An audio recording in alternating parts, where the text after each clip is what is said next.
The battle alarms blared throughout the UES Retribution as Captain James Walker gripped the arms of his command chair. Red emergency lights pulsed across the bridge, illuminating the faces of his crew. Their expressions showed a mix of fear and determination as enemy fire rocked the massive warship.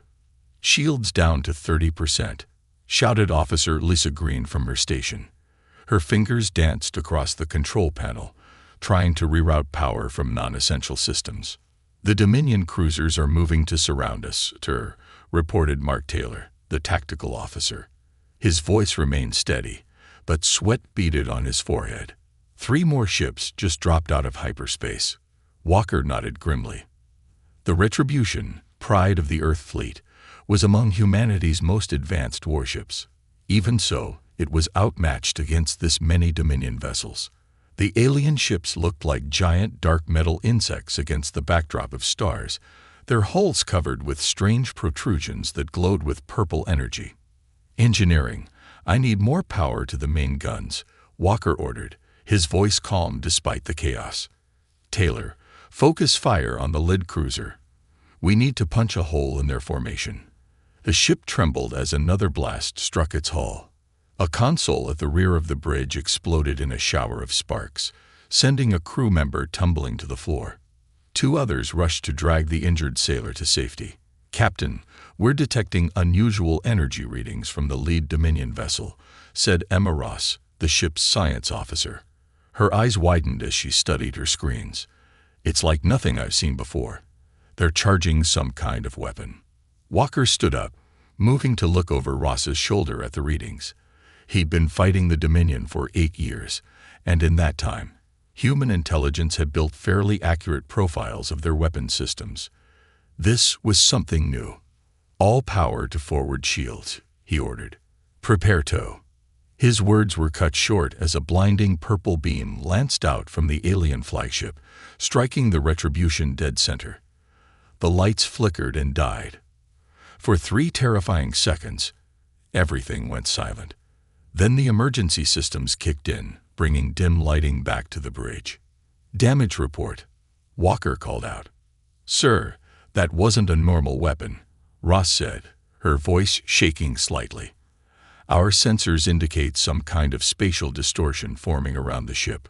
We're being pulled toward it." Outside the forward view screen, Walker could see it. A swirling vortex of darkness speckled with points of light, like a miniature galaxy forming right in front of them. The stars around them seemed to stretch and distort. "Full reverse thrust," he ordered. "Get us out of here." Engineer John Miller's voice came over the comms, strained and breaking up. "Engines at maximum, Captain, but we're barely holding position. Whatever that thing is, it's got us in some kind of gravitational lock." Walker turned to his communications officer. "Send an emergency broadcast to Fleet Command. Include all sensor data on this anomaly." "Transmitting now, sir," replied Officer Robert Bell. His face fell as he checked his readouts. "No confirmation of receipt. The distortion field may be blocking our signals." The pull grew stronger. The Retribution groaned as metal strained against forces it was never designed to withstand. Warning lights flashed across every console on the bridge. "Sir," said Taylor quietly, "the Dominion ships are retreating. They're moving away at maximum speed." That was when Walker knew they were truly in danger. If the Dominion, who had shown nothing but hatred for humans since first contact, were running from their own weapon, then whatever was happening was beyond even their control. "All hands, brace for impact," Walker announced shipwide. "This is not a drill. I repeat, all hands brace for impact." The vortex grew larger, consuming the view from every window. Strange lights danced within its depths, and for a brief moment, several crew members swore they could see shapes moving within. Massive shadows that defied description. "Captain," Ross whispered, "the readings are off the charts. This isn't just spatial distortion. It's like we're being pulled into another dimension entirely." Walker returned to his command chair, sitting down firmly as the ship lurched forward. "Everyone hold tight. Whatever happens, we face it together. Lieutenant Commander Thomas Reed, the ship's executive officer and Walker's closest friend, moved to stand beside the captain's chair. Orders, sir. Walker looked up at Reed, a grim smile on his face. If we make it through this, make sure everyone knows we didn't go down without a fight. If we don't. Reed nodded, understanding the unspoken command. If they somehow survived, their first priority would be finding a way home. The Retribution shuddered one last time before being fully engulfed by the swirling vortex. The view screen showed nothing but turbulent energy patterns surrounding them, like being caught inside a storm made of light and darkness. Several crew members closed their eyes, certain these were their final moments. And then, in an instant, everything went quiet. The turbulence stopped. The view screen showed only stars, but not in any configuration they recognized. Where are we? Walker asked, breaking the stunned silence. Ross worked frantically at her station. Unknown, sir. None of these star patterns match our charts. And she hesitated, checking her readings again. There's something else. The spectral analysis of the stars is different, subtly shifted. It's as if. As if what, Officer Ross? Walker prompted. As if we're not in our universe anymore, sir. 3 days later, in Earth Fleet Headquarters on Luna Base, Admiral William Grant stared at the holographic display showing the last known position of the UES Retribution.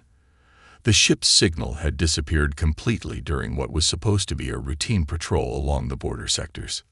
Play it again, he ordered. His aide, Major Helen Black, nodded and restarted the recording. The grainy footage showed the Retribution engaged with several Dominion ships. There was a flash of purple light. And then, nothing. Just empty space where a warship carrying 347 crew members had been moments before. No debris field, Grant muttered. No radiation signature, nothing to indicate the ship was destroyed. The Dominion are claiming they had nothing to do with it, Black said. According to their official statement, they were testing a new propulsion system that malfunctioned. Grant snorted. And we're supposed to believe that. Intelligence doesn't think they're lying, sir. Our spies report they seem genuinely concerned about whatever happened. They've pulled back from that entire sector.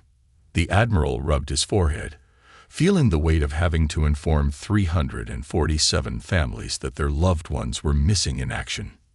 Sir, Black continued hesitantly, Lieutenant Commander Reed has requested a transfer to the investigation team.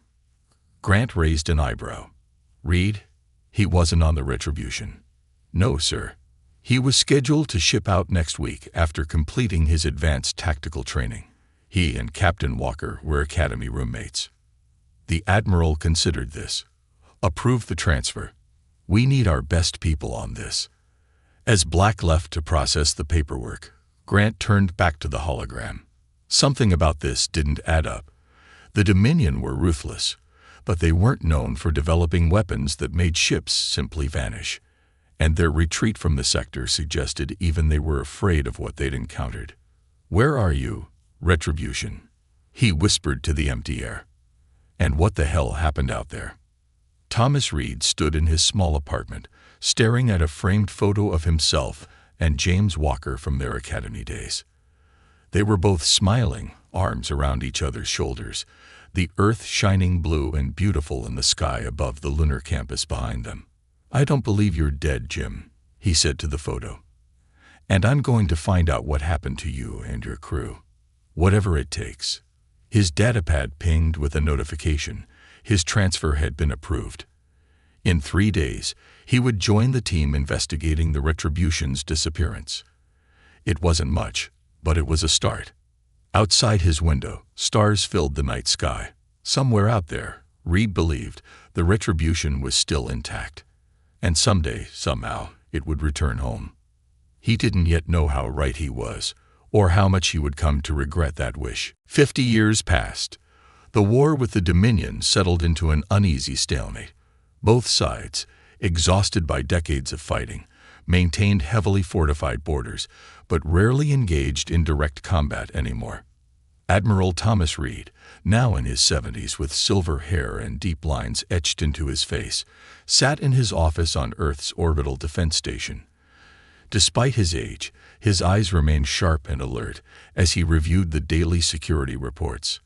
After 45 years of searching, he had never given up hope of finding the Retribution and his friend James Walker. The urgent chime from his computer interrupted his thoughts. "Admiral Reed, sir," came the voice of his aide, Lieutenant David Brown. "We're detecting an unknown ship approaching Earth's defensive perimeter. It just appeared on our scanners." Reed frowned. "Dominion?" "No, sir. It doesn't match any known configuration, and it's massive.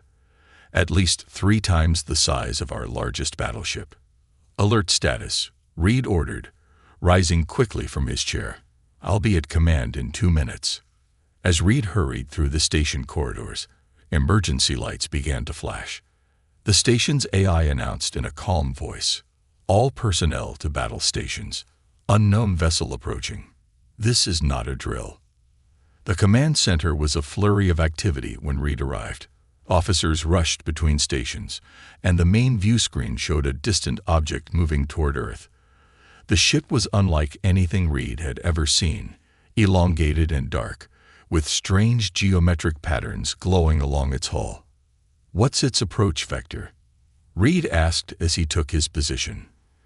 "That's the strange part, sir," replied Commander Anna Wilson, the station's tactical officer. "It's not trying to avoid our defense grid. It's heading straight for us, but making no aggressive moves." "Have we tried hailing it?" "Yes, sir. No response so far." Reed studied the view screen. Something about the ship's central section seemed vaguely familiar, though it was mostly obscured by layers of unfamiliar technology. "Magnify the center portion of that vessel," he ordered. The screen zoomed in, focusing on what appeared to be the core of the strange ship. Reed's heart nearly stopped. Though partly hidden beneath alien additions, he could make out the unmistakable lines of a human-built warship, and not just any warship. That's the Retribution," he whispered, his voice barely audible. "Sir." Wilson looked at him in confusion. Before Reed could explain, Lieutenant Brown called out, "Admiral, we're being hailed. The signal is coming from the unknown vessel, but..." He paused, checking his readings. "It's using an old Earth Fleet emergency frequency, one that hasn't been in use for decades." "Put it through," Reed ordered, his mouth suddenly dry.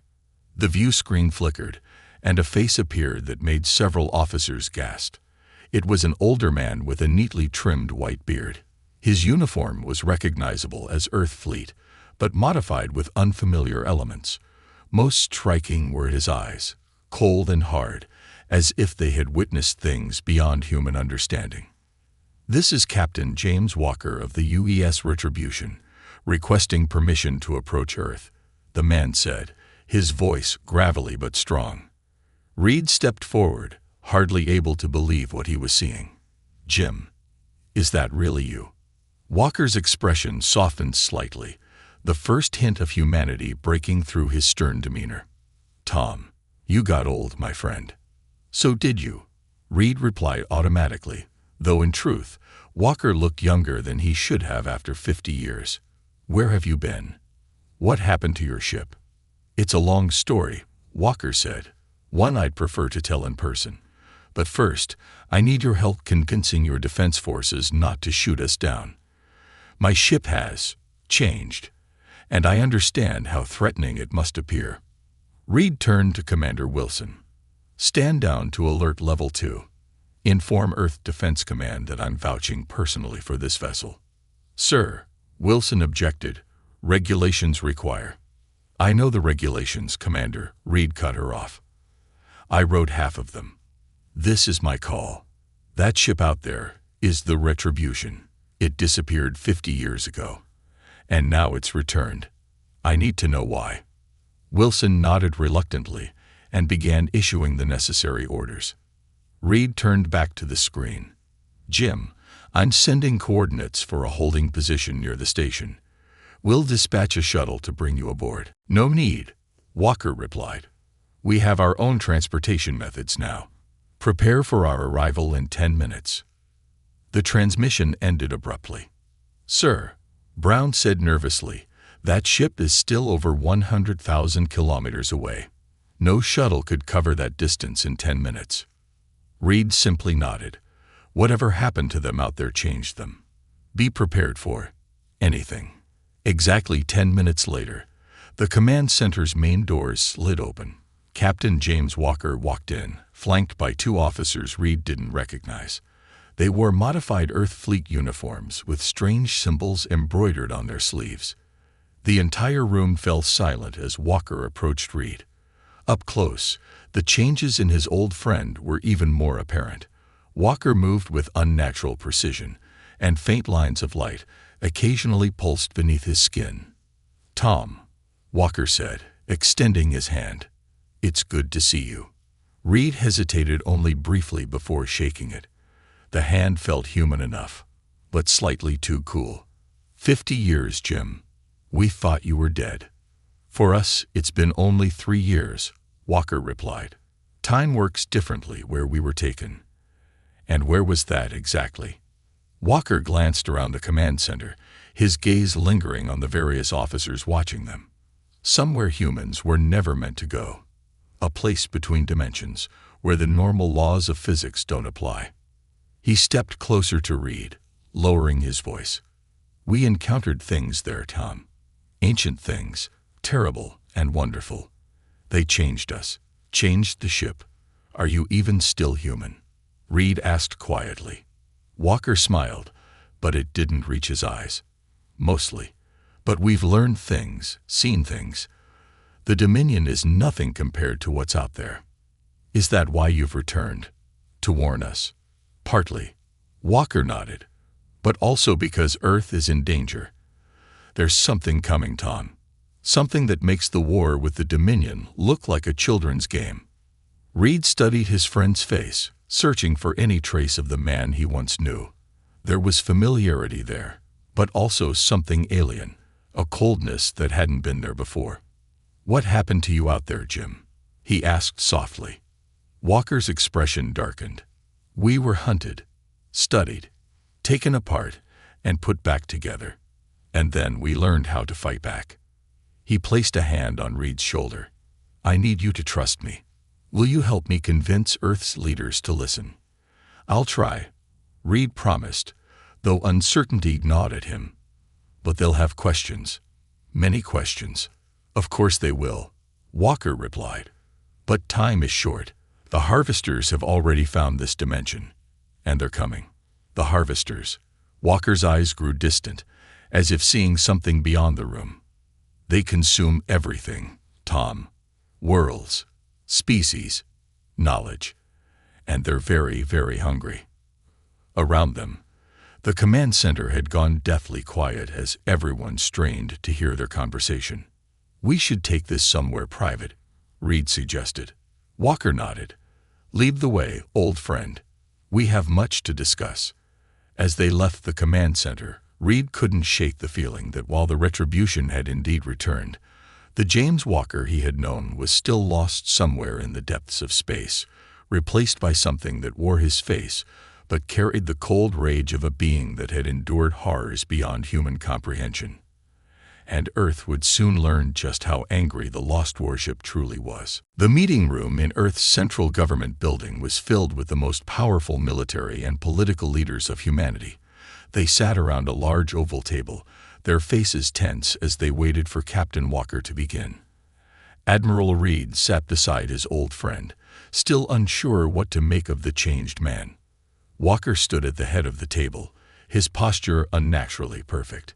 Behind him, a holographic display showed the transformed Retribution in orbit. "Thank you for agreeing to hear me," Walker began, his voice echoing in the quiet room. "What I'm about to tell you will be difficult to believe, but everything I say is true." He pressed a small device on his wrist, and the hologram changed to show a swirling vortex of energy. 50 years ago, by your time, the Retribution was pulled into what we now know was a dimensional gateway. The Dominion didn't create it deliberately.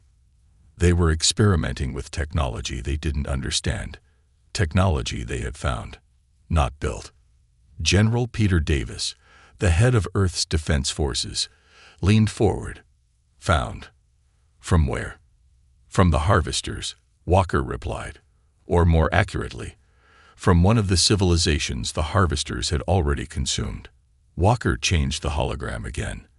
It now showed a massive machine-like structure, part living organism, part technology. It resembled a city-sized spider with countless mechanical appendages. This is a harvester, he explained.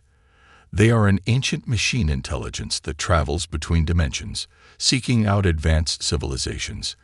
They don't just destroy these civilizations, they absorb them. Their knowledge, their technology, their very essence. President Maria Ortiz, a stern woman with gray-streaked hair, shook her head. Captain Walker, these claims are extraordinary. Do you have any proof beyond these images? Walker smiled thinly. The proof is my ship, Madam President. The technology now integrated with the Retribution is beyond anything humans or the Dominion could create. But if you need more convincing. He nodded to one of his officers who had accompanied him. The woman, Lieutenant Jane Porter, stepped forward and placed a small cube on the table. The cube floated into the air, expanded, and projected a three-dimensional record of the Retribution's journey. The leaders watched in stunned silence as they saw the ship being pulled through the dimensional gateway, emerging into a strange realm where physics seemed to work differently. Colors existed that had no names in human language. Structures floated that seemed to bend in impossible ways. For us, only 3 years passed. Walker continued as the recording played. We were found by survivors, refugees from dozens of civilizations that had escaped the harvesters. They had formed a hidden colony in the space between dimensions. The hologram showed alien beings of various forms approaching the damaged Retribution, helping to repair it. They recognized our ship as primitive, but they saw potential in us. Humans adapt quickly, they said. We learn fast. And most importantly, we still had a home to return to, a home they could help us save. Walker paused, his eyes scanning the room.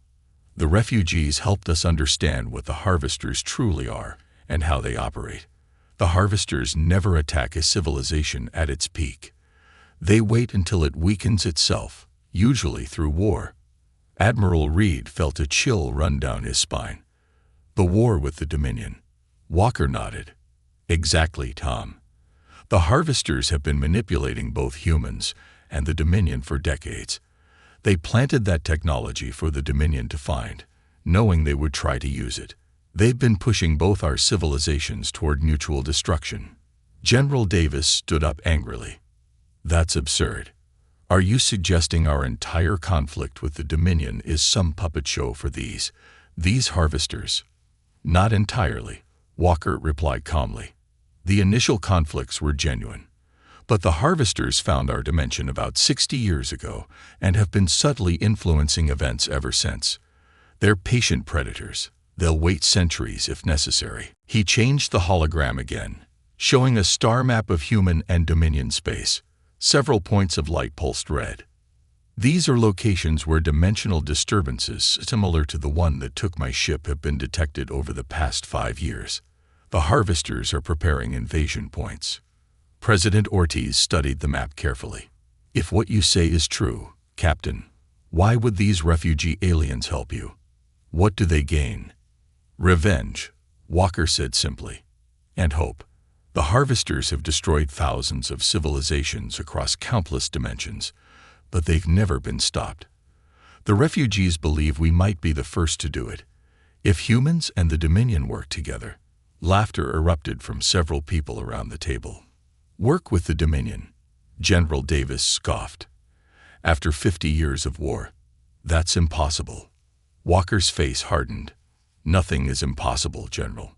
My crew and I are living proof of that.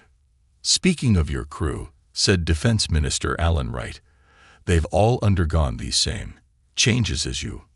We were enhanced, Walker corrected. The refugees helped us integrate with technologies that would allow us to survive dimensional travel and combat the harvesters. We're still human, but improved. Improved how? Exactly? Asked Reed, speaking up for the first time. Walker hesitated before answering. Enhanced neural processing, improved cellular regeneration, integration with the ship's systems. We can control the retribution with our thoughts now. It's part of us, and we're part of it. The room fell silent as the implications sank in. And the anger? Reed asked quietly. Walker looked at him sharply. What do you mean? Your ship, Reed explained. When our sensors first detected it, there were energy patterns consistent with weapons being primed. And your eyes, Jim, they're different. Colder. Walker was silent for a moment. We've seen things that would break most humans, Tom. We've fought battles you can't imagine.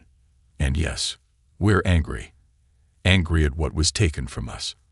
Angry at what the harvesters have done to countless innocent civilizations. He looked around the room, his gaze intense. But our anger is controlled, focused. It drives us to prevent what happened to the refugees from happening to Earth. President Ortiz stood up. Captain Walker, we need time to discuss this and verify what we can of your claims. Walker nodded. I understand, Madam President, but don't take too long. The harvesters are already moving. Their first attacks will target remote outposts, testing our defenses, studying our responses. And what do you propose we do? General Davis asked, his tone still skeptical but less hostile. Contact the Dominion, Walker replied without hesitation. Show them what I've shown you. They're being hunted too, even if they don't realize it yet. They'd never believe us, Minister Wright said. They'd think it was a trap. Walker smiled grimly. Then we'll have to convince them. The retribution has been modified to travel between dimensions. We can take representatives to see the refugee colony, to witness the truth firsthand. Is that safe? Reed asked. No, Walker admitted, but it's necessary. The future of both our species depends on it. As the meeting continued, Reed watched his old friend carefully. He could still see traces of the James Walker he had known. The determination, the strategic mind, the loyalty to humanity. But there was something else there too, something alien and dangerous. The retribution had returned, but it had brought more than warnings and advanced technology.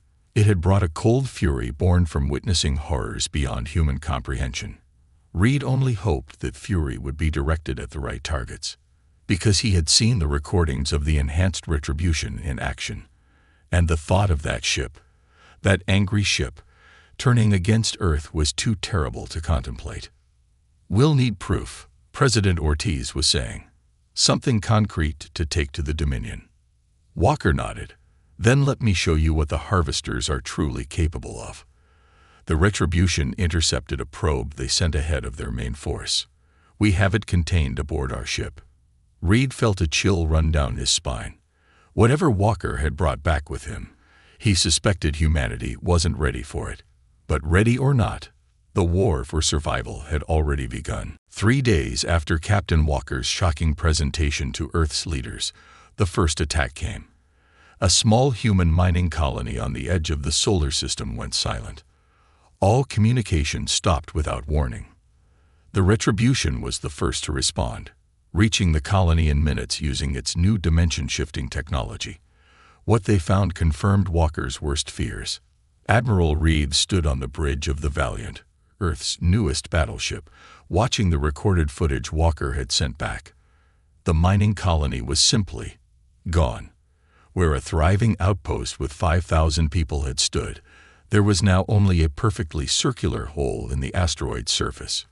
Nothing remained, not even debris. This is exactly how the harvesters begin, Walker's voice explained over the recording. They consume everything, people, buildings, even the raw materials. Nothing is wasted. Reed turned to General Davis, who had insisted on coming aboard the Valiant to see the evidence firsthand. Still think Captain Walker is lying, General. Davis's face was ashen. 5,000 people, just gone. And this is just the beginning, Reed said grimly. Walker warned us they would start with remote outposts. The communication officer interrupted them. Admiral, we're receiving an urgent message from Dominion space. It's on an open frequency. Reed and Davis exchanged surprised looks. The Dominion never used open channels where humans could listen. Put it through, Reed ordered. The main view screen flickered to life, showing a Dominion commander. The alien's gray, ridged face looked strangely vulnerable, its normally hostile yellow eyes wide with what Reed recognized as fear. This message is for all human military forces, the Dominion commander said, its translator converting the clicks and hisses of its native language into English. Our outpost on Krell 7 has been attacked by an unknown force. The entire station has vanished without trace. We have detected similar energy signatures near 3 other Dominion worlds. The alien paused, clearly struggling with its next words. We request information. Have human territories experienced similar attacks? Before Reed could respond, another communication came through. This one from the Retribution. Admiral, Walker said, his face appearing on a split screen beside the Dominion commander. The Harvesters have begun their invasion. They're targeting both human and Dominion outposts simultaneously, just as I predicted. This is our chance. Reed nodded, understanding immediately. Open a direct channel to the Dominion commander, he told his communications officer. Once connected, Reed addressed the alien directly. Dominion commander, I am Admiral Thomas Reed of Earth Fleet. We have also experienced an attack identical to what you described. We believe we know what's responsible. The Dominion commander's eyes narrowed. Explain. It would be better to show you, Reed replied. I propose a meeting. Neutral territory, minimal forces. We have information vital to both our species' survival. There was a long pause as the Dominion commander appeared to consult with others off-screen.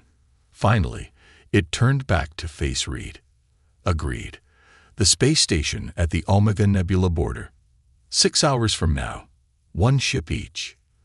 The transmission ended abruptly. General Davis looked at Reed with a mixture of shock and respect. I can't believe they agreed. They're scared, Reed said simply. And so should we be.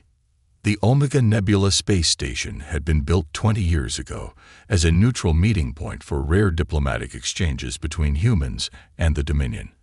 Its design reflected the distrust between the species, 2 separate docking areas, a central meeting room with multiple security checkpoints, and automated defenses to prevent either side from attempting a takeover. The Retribution hovered nearby, its massive form dwarfing both the station and the human and Dominion ships docked there. Inside the station's meeting room, Admiral Reed sat across from the Dominion High Commander Grek, with Captain Walker standing at the head of the table. Our scientists have confirmed the energy signature at both attack sites is identical, Walker explained, showing holographic data to the Dominion leader. These are dimensional ruptures, the Harvester's method of feeding. Grek, an older Dominion with battle scars across its faceplates, studied the data carefully. And you claim to have encountered these Harvesters when your ship disappeared 50 years ago. Yes, Walker confirmed. We were pulled into their hunting ground between dimensions. They'd been pursuing civilizations across countless realities for millennia. Why should we believe you? Grek demanded. This could be an elaborate human deception. Walker smiled coldly. Because I can prove it. The technology on my ship isn't human or Dominion in origin. Your scientists can examine it. And more importantly, I know about the artifact your people found 80 years ago, the one that started your experiments with dimensional technology. Grek's yellow eyes widened. How could you possibly know about that? Because the refugees showed us, Walker replied. It was Harvester technology, planted for you to find. They'd been manipulating both our civilizations, pushing us into a war that weakens us for their arrival. Reed watched the exchange carefully. The Dominion commander was clearly shaken, but not yet convinced. Even if what you say is true, Grek said finally, what do you propose? Our species have been enemies for half a century. Walker activated another hologram, showing the modified retribution. My ship has been enhanced with technology that can detect and counteract harvester incursions, he explained. We can install similar modifications on both human and Dominion vessels. It won't be enough to defeat them entirely, but it will give us time to develop better defenses. And in return, Greg asked suspiciously. We stopped trying to kill each other, Reed interjected. At least until the harvester threat is eliminated. Greg was silent for a long moment, its alien features unreadable to human eyes. Finally, it spoke. I will need to consult with the Dominion Council, but the evidence is compelling. Walker nodded. The harvesters will strike again within days, targeting larger settlements. They're testing our capabilities, learning our weaknesses. As if summoned by his words, alarms began blaring throughout the station. A human officer rushed into the meeting room. Admiral Reed, we're detecting multiple dimensional ruptures forming near Earth's moon. At the same time, a Dominion aide entered from the opposite door, chittering urgently in their native language. Greg stood up immediately. The Dominion homeworld is under attack. Walker's expression remained calm, almost as if he had expected this. They're accelerating their timeline. They must have detected our meeting and realized we're attempting to form an alliance. He turned to face both Reed and Greg. We don't have time for diplomatic niceties anymore. The retribution can reach both Earth and the Dominion homeworld quickly using dimension shift technology. But we need to decide now. Do we work together, or do we die separately? Reed looked at Greg, seeing the same terrible realization in the alien's eyes that he felt himself. They had no choice. The Valiant will follow your lead, Jim, Reed said. Greg hesitated only briefly before nodding. The Dominion vessel Strength of Ages will assist in the defense of Earth, but I must return to my homeworld. I'll take you there, Walker said to Greg. The retribution can travel between points almost instantly now. Admiral Reed, defend Earth. We'll join you as soon as possible. As they rushed to their ships, Reed grabbed Walker's arm. Jim, can we really win this? You've seen what these harvesters can do. For a moment, something of the old James Walker showed in his eyes. Determination, courage, and fierce loyalty. We can fight them, Tom. The refugees have been doing it for centuries. They just lack the resources and unity we can provide. His expression hardened again. And unlike the refugees, we have something else. We have anger. We know what these monsters have taken from us, what they plan to take, and we will not go quietly. As Reed watched the retribution depart with the Dominion commander aboard, he realized the true meaning behind the rumors that had spread through Earth's fleet. The lost warship had returned, and its anger might be the only thing that could save them all. The space around Earth's moon was chaos. Swirling vortexes of dark energy tore open the fabric of reality as the first wave of harvester ships emerged. They resembled massive metal spiders, their hulls black and sleek, with dozens of appendages extending from their central bodies. Purple energy pulsed along their surfaces as they moved toward Earth.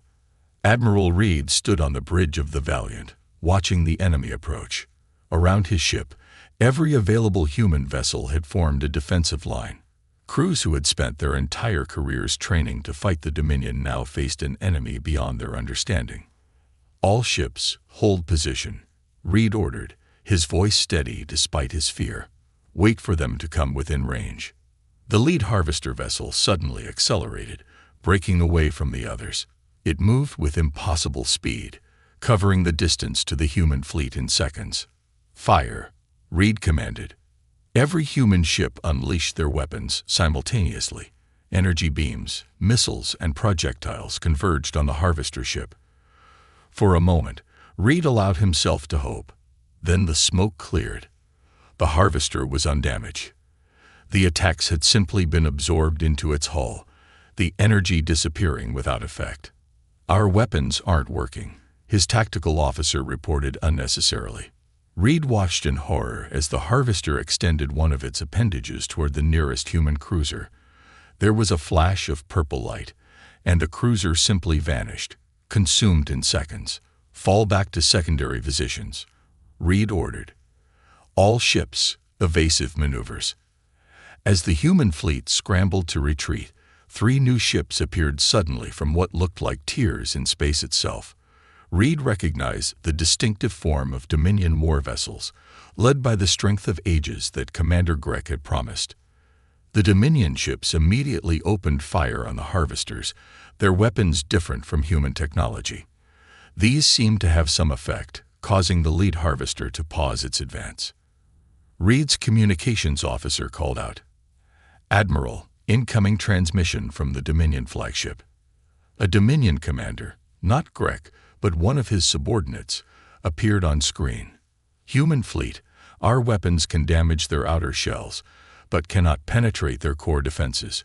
We will distract them while you target these coordinates." The alien sent tactical data showing weak points on the harvester vessels.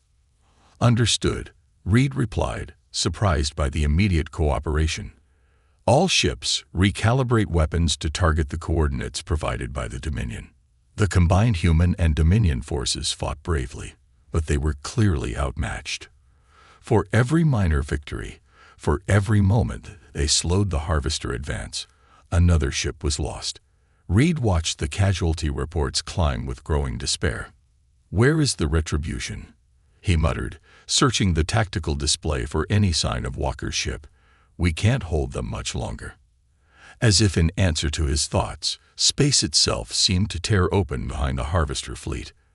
The retribution emerged, now glowing with the same purple energy as the harvester ships, but somehow control-focused. "All vessels, this is Captain Walker," came the transmission to both human and Dominion ships. "Fall back to minimum safe distance.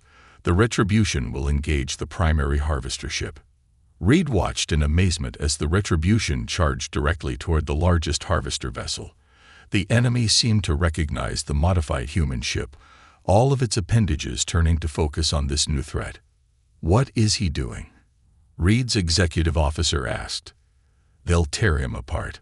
But the retribution moved with impossible speed and precision, evading the harvester's attacks. As it closed in, the modified warship began to pulse with energy. The hull seemed to shift and change, reconfiguring itself in ways that defied normal engineering. "All ships, prepare to attack on my mark." Walker's voice came through again.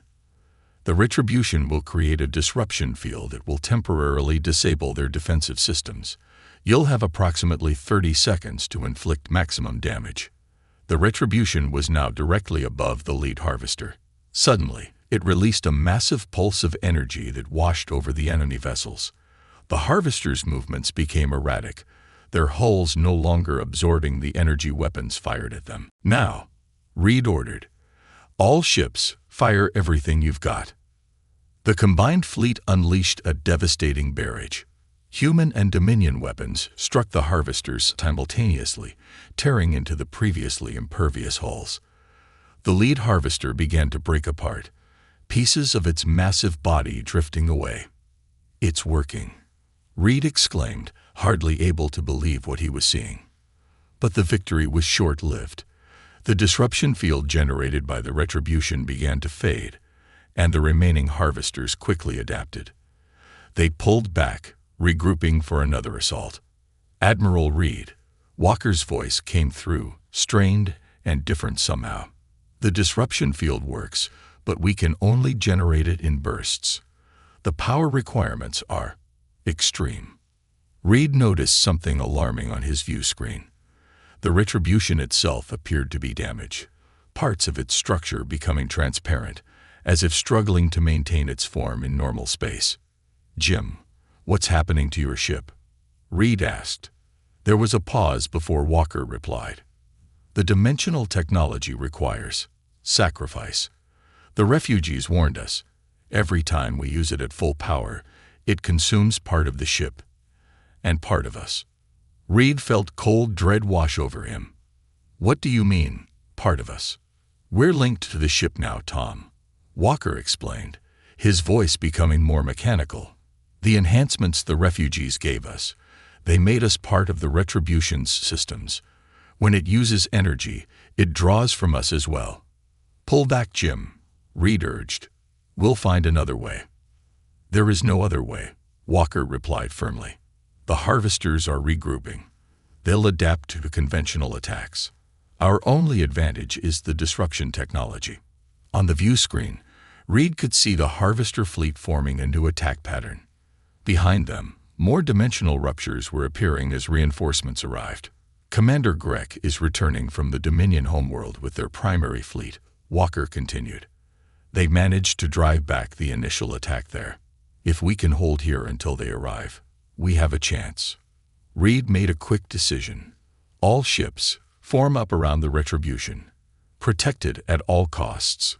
It's our only effective weapon. The battle resumed with new intensity. The Retribution generated disruption fields whenever possible, creating brief windows when the harvesters were vulnerable. Each time, the combined fleet inflicted damage, but each time, the effort clearly weakened Walker's ship and crew. After the third such cycle, Walker appeared on Reed's screen again. His appearance had changed dramatically. His skin was now translucent in places, with visible energy flowing through his body. His eyes glowed with the same purple light as the ship. Tom, he said, his voice now barely recognizable. One more disruption field should disable enough of them for you to hold until Grek arrives. But the Retribution won't survive it. Reed shook his head. Jim, no. It's already decided. Walker cut him off. The ship, we, are too far gone now. The dimensional energy has changed us too much. We can't return to normal space permanently anymore. Reed understood then what had happened to his friend, to the entire crew. Their enhancements, their integration with the ship, it had transformed them into something no longer fully human. It was worth it, Tom, Walker said, seeming to read Reed's thoughts. We saved Earth. And maybe, just maybe, we've given humanity a fighting chance against what's out there. The Retribution moved forward once more, positioning itself at the center of the harvester fleet. It began to glow brighter than ever before, the energy building to impossible levels. Goodbye, old friend, Walker said. Remember us. And remember, the anger that drives us now is born of love for what we're protecting. The Retribution exploded in a controlled burst of dimensional energy, creating the largest disruption field yet. Every harvester ship in the vicinity froze, their systems completely disabled. All ships, attack. Reed ordered, his voice breaking. Don't let their sacrifice be in vain. As the fleet moved to destroy the helpless harvester vessels, Reed watched the space where the Retribution had been. For a moment, he thought he saw something. A shadow of the ship, slipping between dimensions, not quite gone. Then the Dominion reinforcements arrived, led by Commander Grek himself. Together, the combined forces destroyed the remaining harvesters, driving back the first wave of their invasion. Hours later, as the human and Dominion leaders met to discuss their new alliance and future defense plans, Reed stood alone by a viewport, looking out at the stars. We'll find a way to defeat them permanently, Jim, he promised softly. And someday, maybe we'll find a way to bring you home. In the depths of space, between dimensions where human senses could not perceive, the essence of what had once been the Retribution and its crew continued to exist. No longer fully ship, no longer fully human, but watching, waiting, and still burning with righteous anger at the enemies of humanity. The lost warship had returned, sacrificed itself, and in doing so, had given Earth something it desperately needed: hope.